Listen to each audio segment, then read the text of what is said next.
So what have you been up to the past few months? Nothing really. Trying to stay safe. Mm-hmm.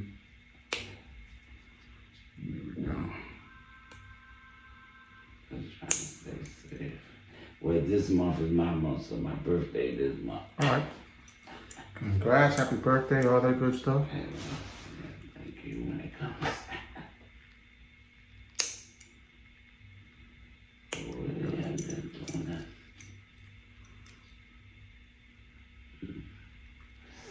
With everything that's happening now, you able to keep up with all your other medical appointments? Oh yeah, I just went to my primary doctor. I think it was earlier Friday. Okay. Friday, guys. Yeah. Everything checked out okay? Everything checked out fine. Excellent. All right. It's a hard one. Yeah, I got it though.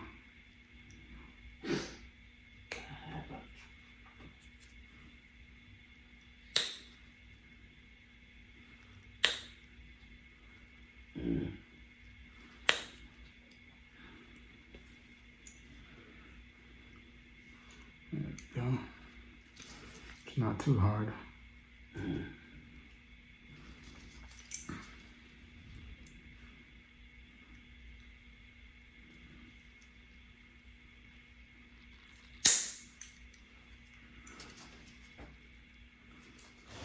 From under here now.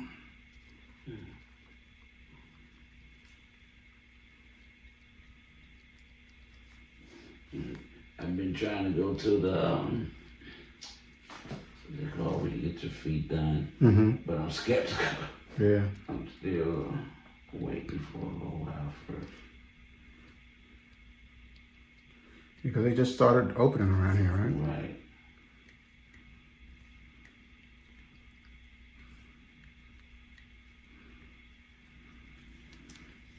There we go. Right. I think when I started going to those foot things, I've been having problems with my feet since. Then we're going to salons? Yeah. How often were you going? Like, I wasn't going that much, probably about twice a month. Twice a month? Okay. Like that. Yeah. Use a little smaller clipper to get this corner out for you.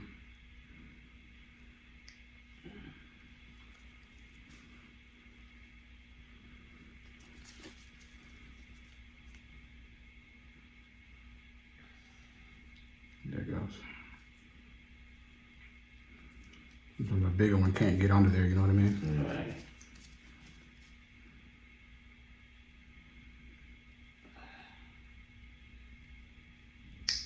There it goes.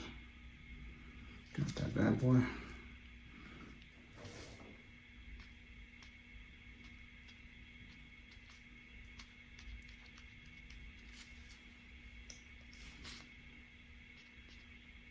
Does this corn bother you in your shoes at all?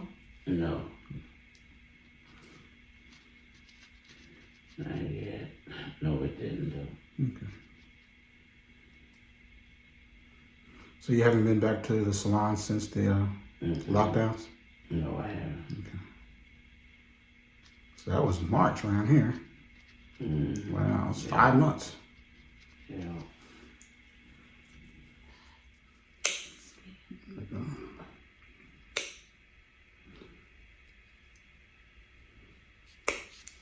Have you been doing anything at home to keep your feet squared away during the time being? Not really.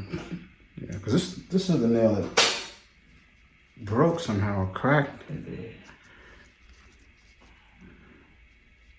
You said you don't remember hitting it on anything, right? No, I don't. Okay.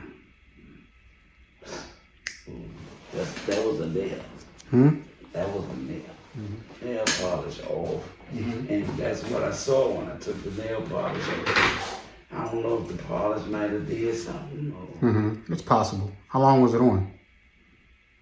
It wasn't on that, what, the nail polish? Or it was on for a while.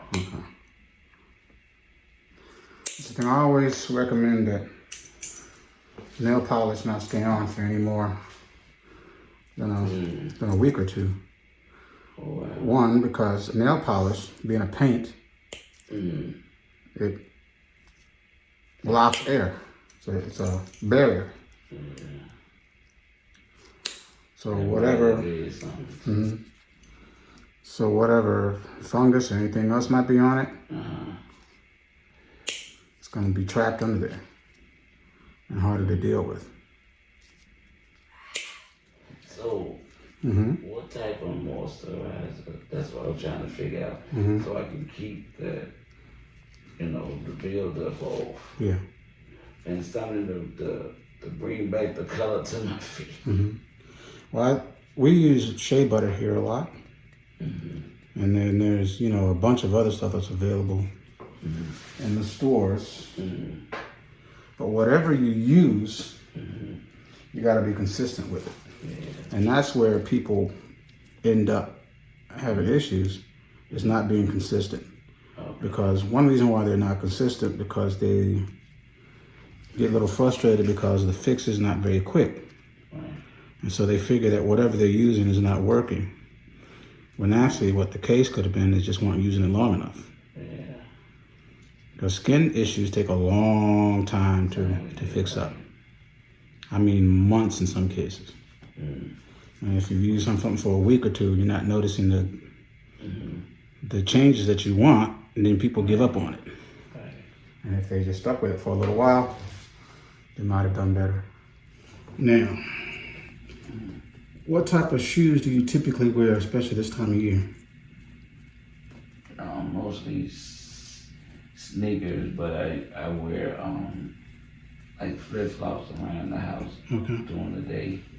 But when I go out, I put on slippers or sandals. Gotcha. Well, some sandals. But mostly sneakers, yes. When you're wearing your sneakers, do you like to wear socks?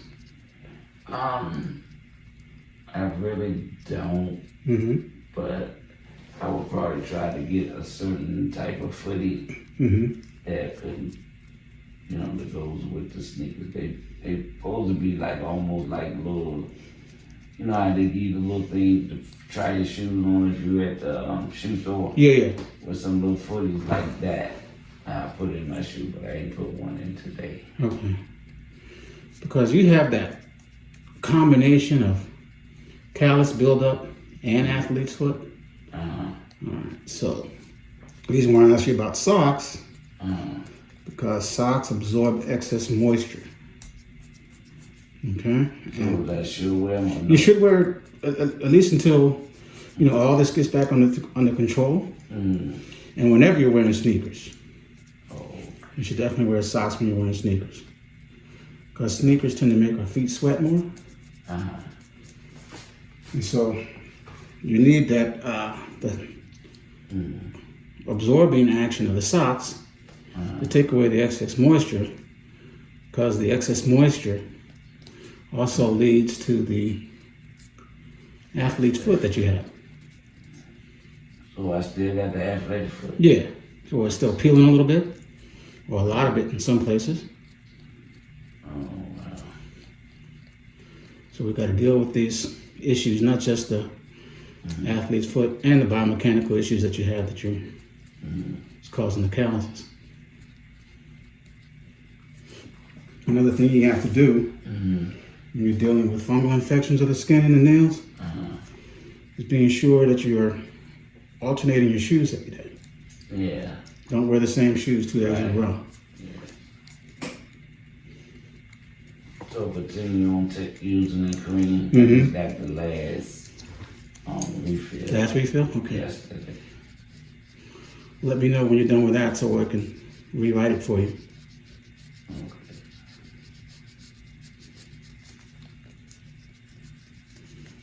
Here we go. How long it take for the cold weight athletic feet? Well, it depends on,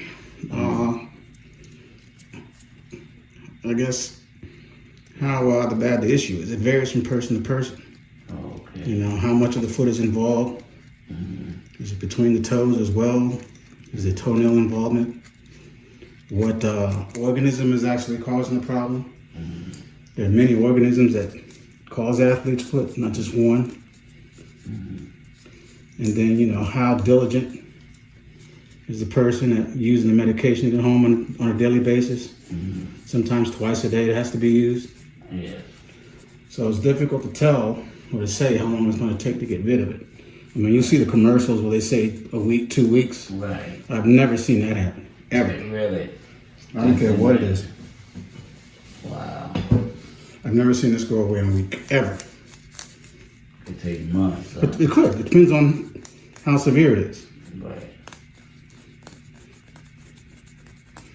But if you pretty diligent about the daily care you have to do at home, alternating your shoes, disinfecting your shoes at the end of the day, so you're not reinfecting yourself when you put those shoes back on, you'll start to notice progress. And it's progress you want to see. Once you start noticing progress and you find out what's working for you, then you'll continue. Because people tend to give up on these things too easily. That's true.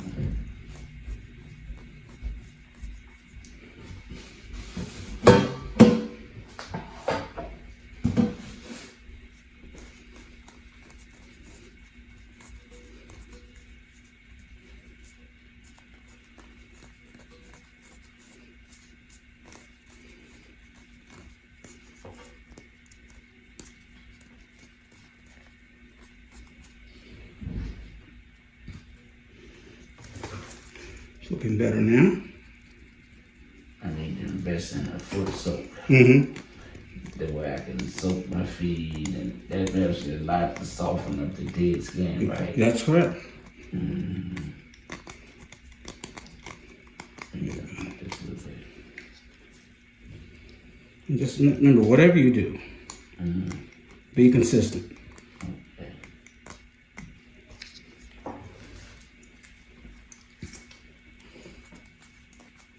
Okay.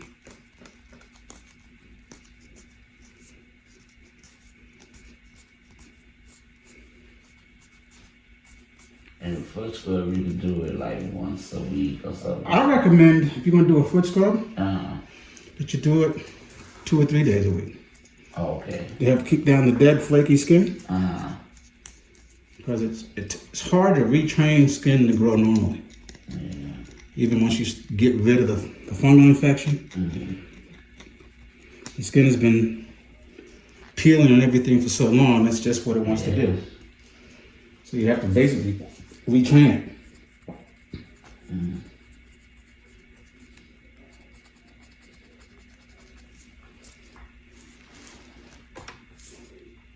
Okay, that's looking better here.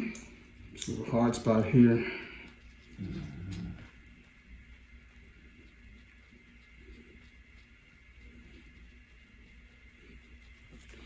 Now, when you were going to the salon and they were taking care of this for you, Yes. how long would the relief be? How long the relief be? Yeah. What you mean, like how long it take for it to come back? Yeah. I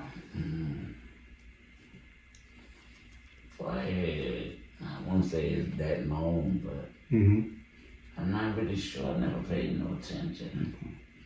You said you Well, when you did it, then I can go from there. It took a minute for it to come back.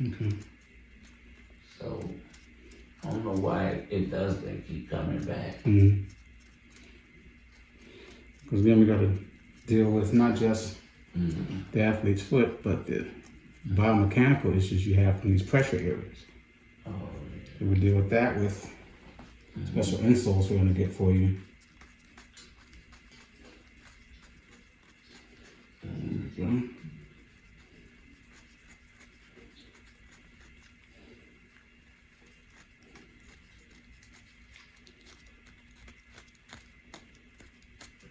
I never had the problem when I was young until I got older.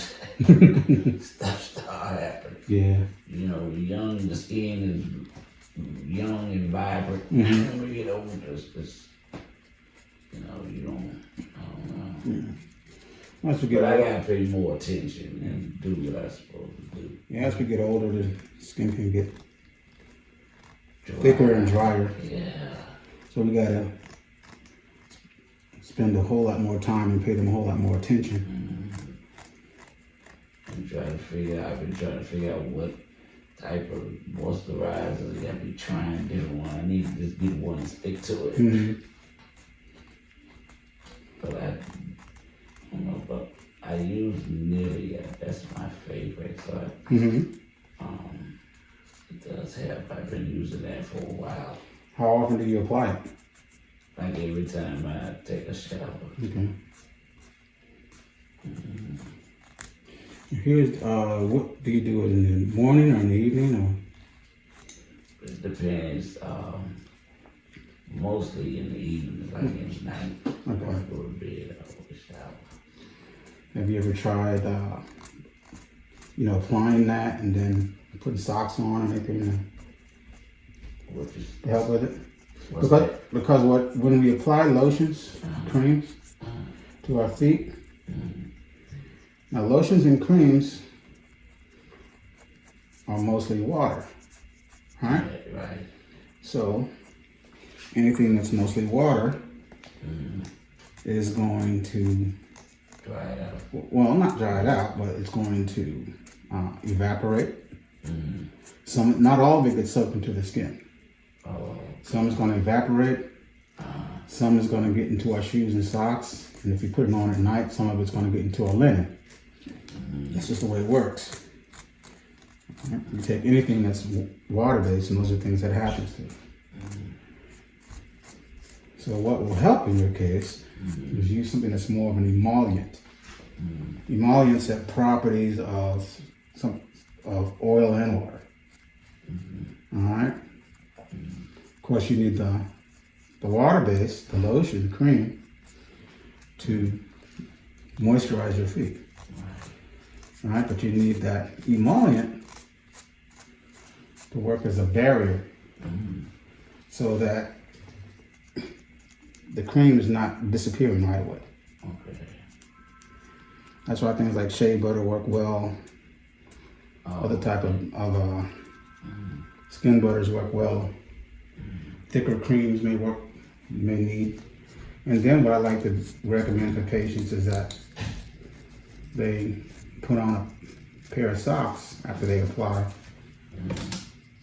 the cream or the emollient or shea butter at night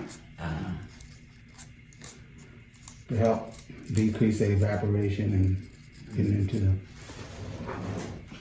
bed linens and everything else like that. Some people go so far as to wrap their feet in saran wrap and all that other kind of stuff. I don't know if you've heard of those little tricks. Yeah, I've heard, seen it, advertised. But I typically don't recommend that, particularly on our older patients, because if you have to get up real quick in the middle of the night to go to the bathroom, you got your feet on all wrapped up in saran wrap, now you're sliding around. Right. It's falling. So I actually get a lotion that has shea butter in it. Or just shea butter. Or just shea butter. Okay.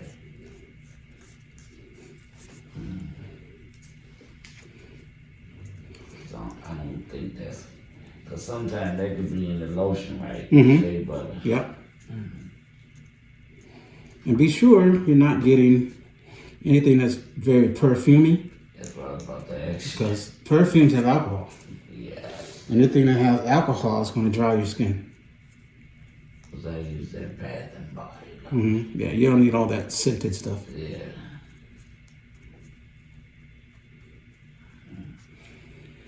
Some people like to soak their feet, and that's good.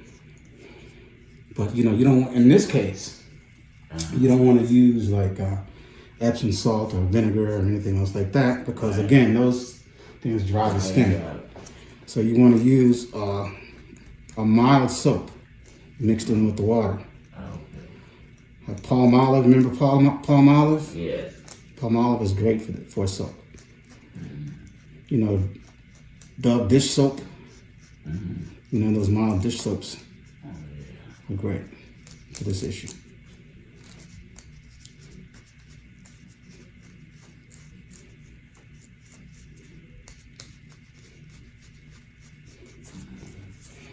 Okay, so looking better here.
This is Kevin Jefferson, the DC Foot Doctor. Thank you for watching this video. Like it with a big thumbs up to see very interesting cases and my approach and techniques to dealing with them, and to learn how you can improve your foot health. Subscribe to the channel. Ring the bell so you will know when a new video has been uploaded. Follow me on social media at DC Foot Doctor. Most importantly, take care of your feet.